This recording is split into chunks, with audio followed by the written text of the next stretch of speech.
Telugu PMC ప్రేక్షకులకు స్వాగతం. Hi friends, మీరు గనక ఇప్పుడే మా ఛానల్కు వచ్చినట్లయితే మా ఛానల్ని సబ్స్క్రైబ్ చేసుకోండి. సబ్స్క్రైబ్ చేయడంతో పాటు పక్కనే ఉన్న బెల్ ఐకాన్ని క్లిక్ చేయండి. మా టీవీలో ప్రసారమవుతున్న సూపర్ హిట్ సీరియల్ బ్రహ్మముడి చక్కటి కుటుంబ కథా సీరియల్గా బుల్లితెర అభిమానులను బాగా ఆకట్టుకుంటుంది ఈ సీరియల్. ఈ సీరియల్లో హీరోలుగా రాజు క్యారెక్టర్లో మానస్ నటిస్తుండగా, శ్రీకర్ కృష్ణ రాహుల్ క్యారెక్టర్లో, కిరణ్ కాంత్ కళ్యాణ్ క్యారెక్టర్లో నటిస్తున్నాడు.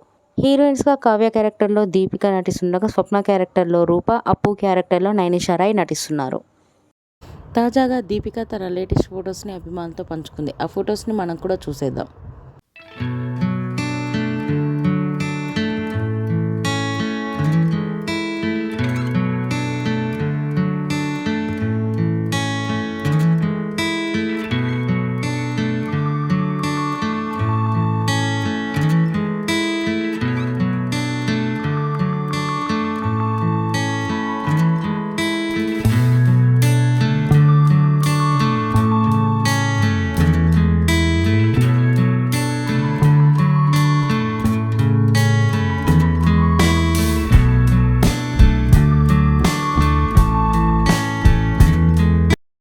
ఈ వీడియో మీకు నచ్చినట్లయితే లైక్ చేసి మరిన్ని టాలీవుడ్ లేటెస్ట్ అప్డేట్స్ మిస్ అవ్వకుండా చూడాలంటే తెలుగు పిఎంసి ఛానల్ను సబ్స్క్రైబ్ చేసుకొని పక్కనే ఉన్న బెల్ ఐకాన్ని క్లిక్ చేయండి.